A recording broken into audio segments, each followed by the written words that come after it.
par ce thème du futur, donc l'acousticien, l'acousticienne du futur.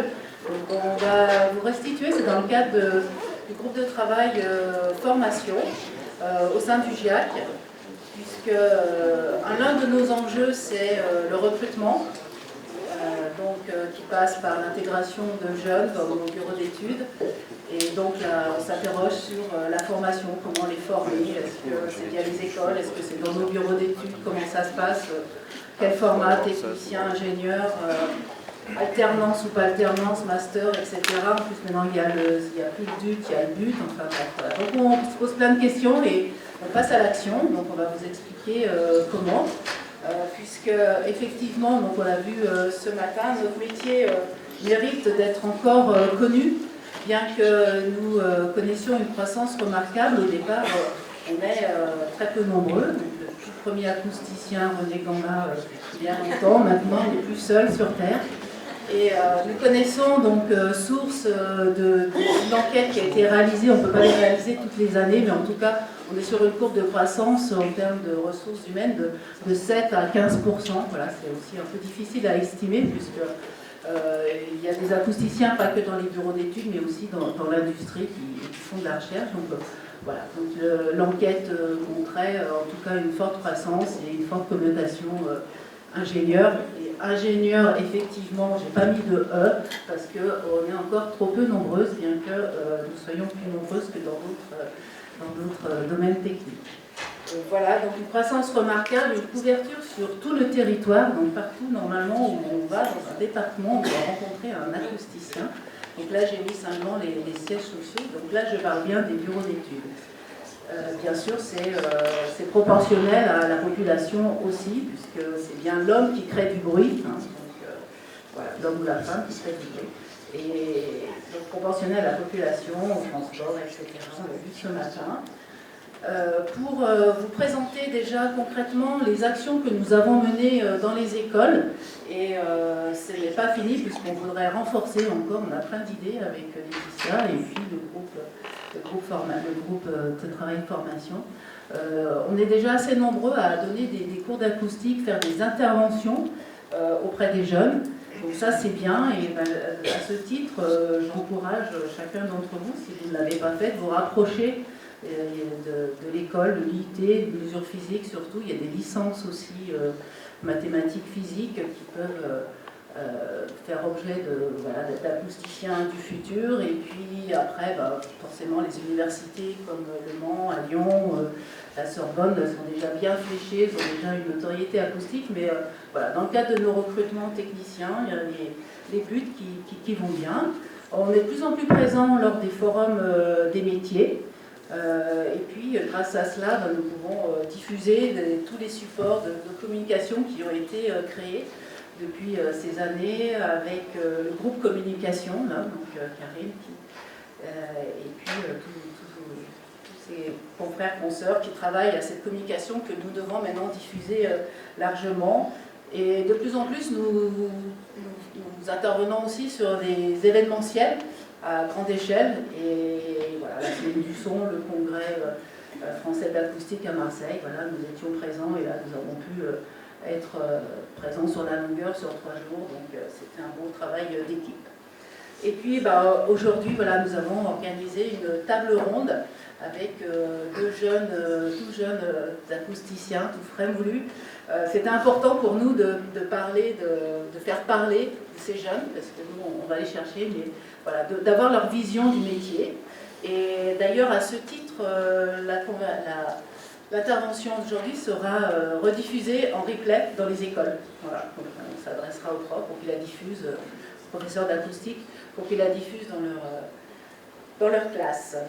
Et puis bien sûr par les médias. Voilà, nos actions de communication auprès des jeunes, c'est faire la promotion de ce métier d'expert. Donc il y a une grande campagne de cinéma dans les classes, et puis voilà, un logo aussi, qui est un logo acoustique, et puis plein de vidéos qui commencent à dater un peu déjà, mais qui sont sur YouTube. Et notre présence sur la page LinkedIn également. Et notre toute dernière actualité, alors peut-être que vous l'avez vu à l'entrée quand vous avez signé votre présence, mais la BD Noémie, Génie du monde sonore, elle est tout fraîchement sortie. Voilà, je vous invite à la diffuser largement. Et puis maintenant j'ai assez parlé, je laisse place à la réalité du terrain avec nos deux jeunes et Laetitia qui va animer cette table ronde. Voilà, merci à eux par avance.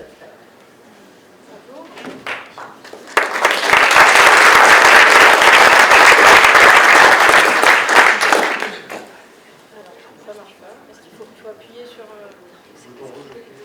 les boutons. Allô? Allô? Non. Ah, allô? Je suis pas jeune, donc voilà. Ah, ça marche, voilà. Donc bonjour, Laetitia Chabaudy, du bureau d'études acoustiques Cinéa. Plus tout à fait très jeune, mais voilà, on est, comme le disait Pascal, on essaye de motiver les jeunes à nous rejoindre et on a décidé de donner la parole à Ella et Antoine pour voilà, nous donner un peu leurs sentiments et leur retour d'expérience. Donc, est-ce que vous pouvez me dire comment vous êtes arrivé à l'acoustique? On va commencer voilà, par galanterie par Ella. Merci. Alors, Ella Pincemin, ingénieure aujourd'hui chez Polyexpert Environnement.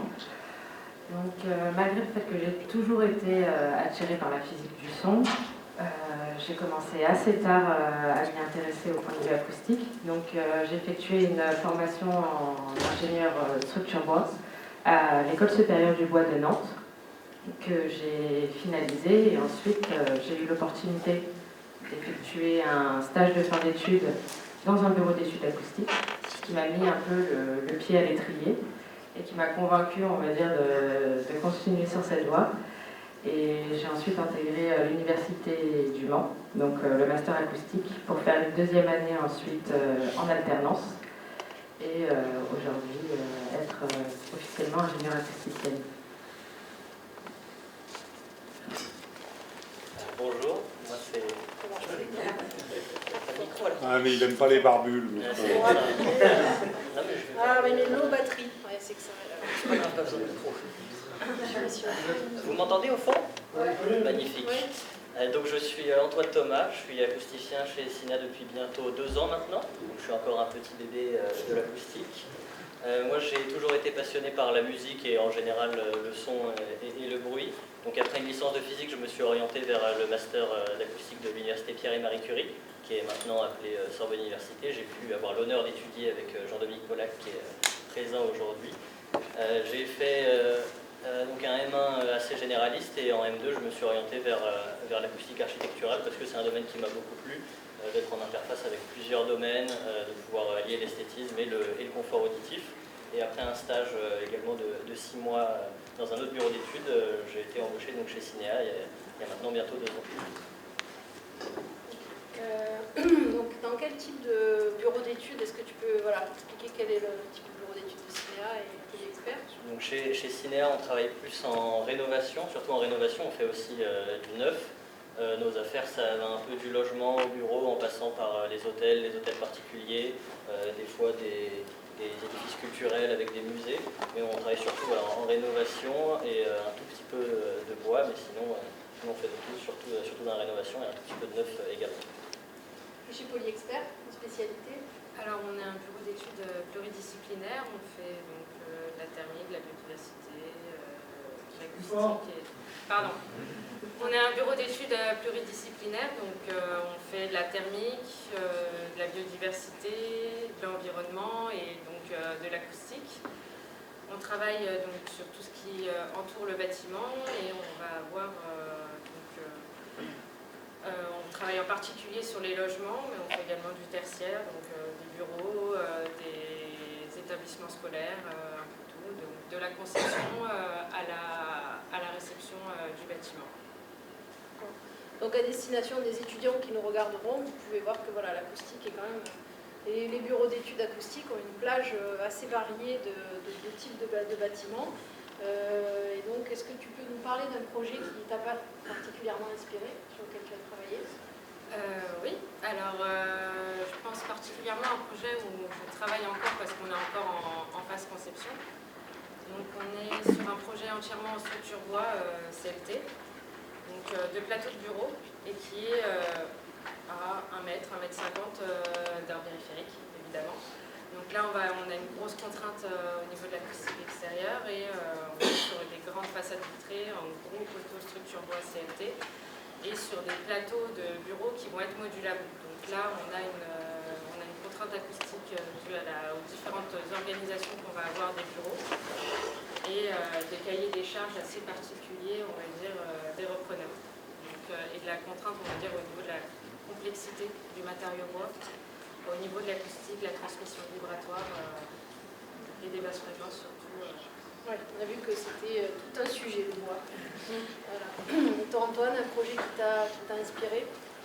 Alors moi aussi, c'est un projet qui est encore en cours. C'est un projet d'un établissement de santé de luxe à Paris, qui est assez particulier parce qu'il est dans des bureaux qui ont été partiellement rénovés il y a quelques années. Donc il y a une partie du bâtiment qu'on ne va pas trop toucher et une autre qu'on rénove entièrement. Et une autre de ses spécificités, c'est l'aménagement avec des salles qui ont été imaginées par un architecte, qui sont des salles avec des géométries assez intéressantes. Bon, elles sont circulaires, donc on sait que pour l'acoustique, c'est pas génial. Mais c'est surtout des salles qui avaient été prévues avec des matériaux particuliers. Et donc ça a été un petit peu un sujet de trouver où mettre des traitements acoustiques. Et on a dû trouver des solutions innovantes avec des combinaisons d'éclairage et d'acoustique pour gérer l'acoustique et le confort des usagers, et on a aussi des sièges qui sont faits particulièrement pour l'occasion, pour aussi aider à l'acoustique un petit peu. Donc là, dans un cas comme dans l'autre, on voit qu'on travaille avec des matériaux innovants, dans le sens d'essayer de réduire avec la construction de bois et voilà, essayer de réduire l'impact environnemental, ou alors sur des projets comme le projet dont a parlé Antoine, on est obligé de faire avec des architectes qui ont des idées bien précises de la décoration et de l'esthétisme qui ne sont pas du tout forcément en rapport avec les performances acoustiques. Et donc, qu'est-ce qui vous plaît? C'est bon, donc ça on va marche. peut-être récupérer un micro. C'est bien comme ça. Voilà. Est-ce que ça va marcher? Ah, Oui, bah, ça va parfait. marcher. Voilà. Bonjour.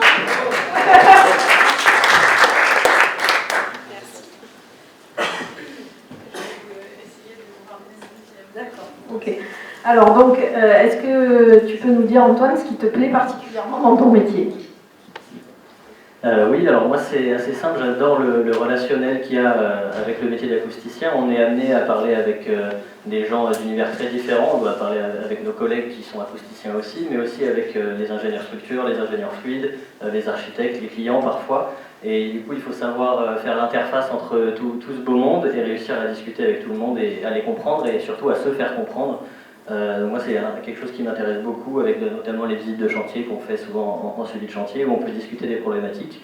Ça amène beaucoup de rencontres et des gens pour la plupart très sympas, et le milieu du bâtiment qui est quand même un milieu avec une ambiance générale que j'apprécie beaucoup, donc c'est vraiment ça qui me plaît dans le métier d'acousticien. Il y a également toute cette partie donc, chantier qu'on pourrait qualifier de pratique, mais il y a aussi cette partie qu'on pourrait qualifier de théorique, avec tout ce qui est calculatoire, simulation, où là, du coup, on allie la pratique à la théorie pour ensuite la ramener à la pratique avec la réception du bâtiment, les mesures. Et je trouve ça quand même assez satisfaisant, arriver à la fin, on va dire, amener la satisfaction les exigences du client sur nos simulations, nos calculs, prendre en compte un peu tous ces facteurs qui sont de différents acteurs de projet, que ce soit la thermique, on va dire les contraintes architecturales, etc. Et à la fin, avoir un résultat plus que satisfaisant, on va dire que c'est assez plaisant. Et alors, est-ce que tu t'attendais à ça, à la fin de tes études, ou quand tu as choisi l'acoustique, est-ce que tu t'attendais à avoir ce quotidien et ce travail? Je ne m'attendais pas à avoir une telle mixité entre la partie chantier et la partie bureau. Ça a été une très bonne surprise d'avoir absolument aucune journée qui se ressemble, aucune semaine, d'avoir une certaine autonomie dans ce ce métier. Je ne m'attendais pas à avoir autant d'échanges avec tous les acteurs de projet. Donc toujours en fait des surprises, mais dans le bon sens du terme. Au niveau du travail effectué par un ingénieur acousticien, sinon au sens brut du terme, plus théorique, je trouve qu'on est quand même assez bien préparé au niveau des formations là-dessus. Donc pas de grande surprise, plus une surprise au niveau de l'environnement d'un ingénieur acousticien à proprement dit. Du côté d'Antoine. Oui. Non, je regarde, pardon. Oui, non, je m'y attendais un petit peu. Alors forcément, il y a des côtés qu'on n'imagine pas forcément quand on va en cours. On fait souvent, nous, des études, en tout cas dans ma formation, d'études pour des salles de spectacle. Alors il y en a, mais il n'y en a pas autant que ça, comparé à des bâtiments de logement ou des bâtiments de bureau. Mais il y a des très bonnes surprises au niveau de l'organisation du temps. Il y a une certaine autonomie quand même. On peut travailler tout seul entre guillemets, mais on peut au moins se débrouiller tout seul. Il y a un certain équilibre entre la vie personnelle et la vie professionnelle quand même. Alors des fois il y a des mesures qui finissent tard, des fois il y a des journées longues, mais il y a toujours moyen de rattraper des heures et de s'organiser autour de son emploi du temps. Alors j'imagine que ça dépend aussi des bureaux d'études, mais en tout cas moi, chez Cinéa, on a cette liberté-là. Allez, un petit peu proche. C'est toi qui as rédigé les réponses Oui.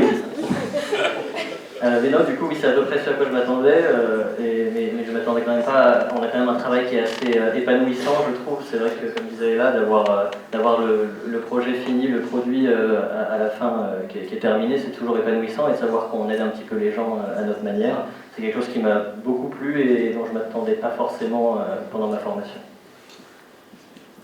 Ok, et d'ici 5 ans, comment est-ce que tu te vois?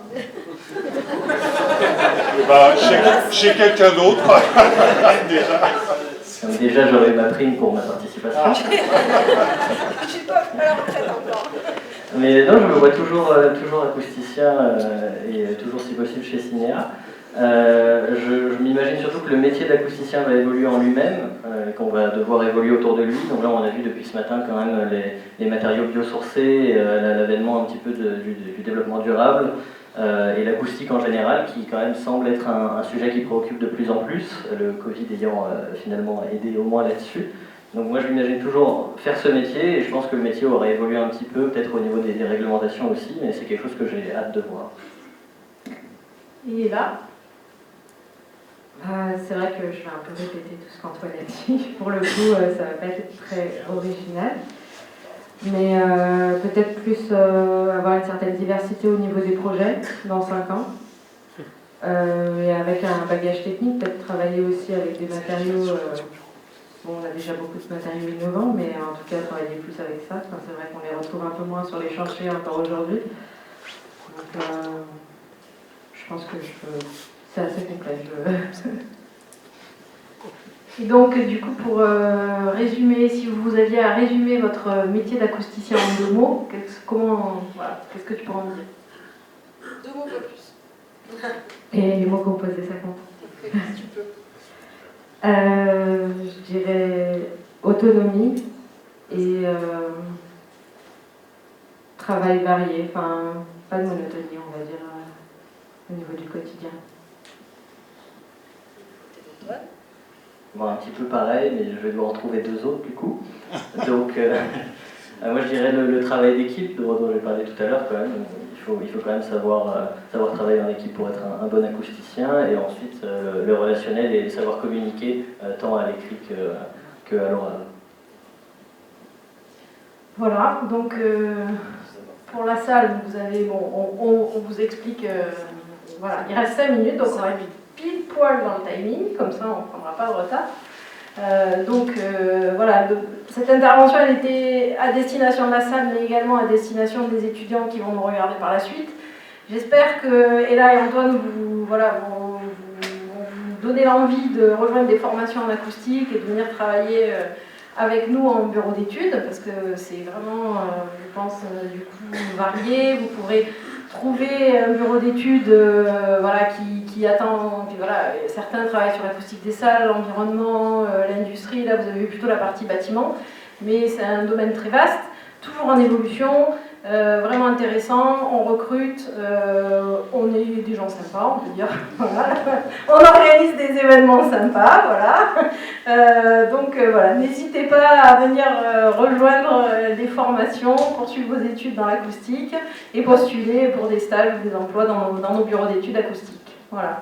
Et puis Antoine est là, on espère que vous serez encore là dans 5 ans, et dans 5 ans, vous ferez partie du GIAC, et vous travaillerez sur les groupes de travail, et voilà.